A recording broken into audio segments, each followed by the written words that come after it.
One of the things that's exciting about what's going on right now in the bantamweight division is that there's so much talent. It might be the most talent-stacked division in the UFC. It's hard to say because 55 is great, 45 is great. There's a lot of amazing divisions. But for my money, I think 35 might be the motherfucker because there's just so many guys. There's Merab, there's Piotr, there's Marlon, there's you, there's Aljamain, there's Cejudo's in there now, and there's all these guys coming up too that are super high level. Chris Gutierrez, there's some fucking killers, and everyone recognizes that the level is so high in that division, and they see a fight like your fight with Marlon or Merab's fight with Piotr, and it's like, Jesus Christ, man. If you want to compete in that division, you got to have everything right. You have to dot your I's and cross your T's.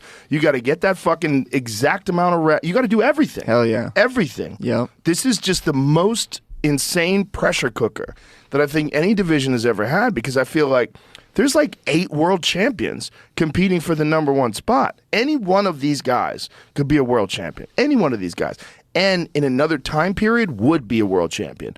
But because of what's happening in MMA right now, because the skill sets are so high and the talent level is so high that everyone's recognizing that, and you're seeing these fucking insane breakthrough performances like every time from these guys, like Merab versus Piotr, like you versus Marlon. These breakthrough performances are just like where everybody else is like, God damn, got to go back to work, because it's just so pressure intensive.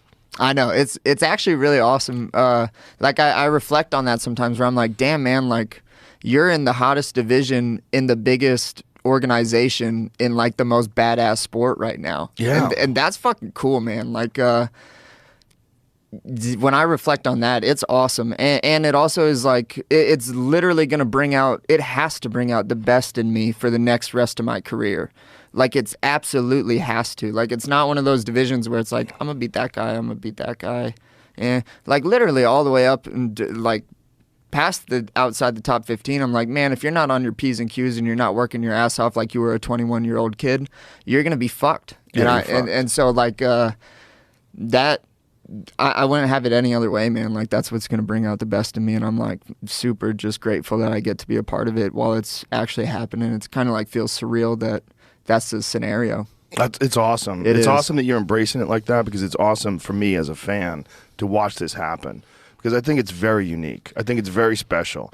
It's like, you remember back in, like, there's a Showtime documentary on the golden age of, like, when Hagler was fighting Leonard and Hearns was fighting Duran and Duran was fighting Hagler, and these guys, they all fed off of each other, but it was only a few of them.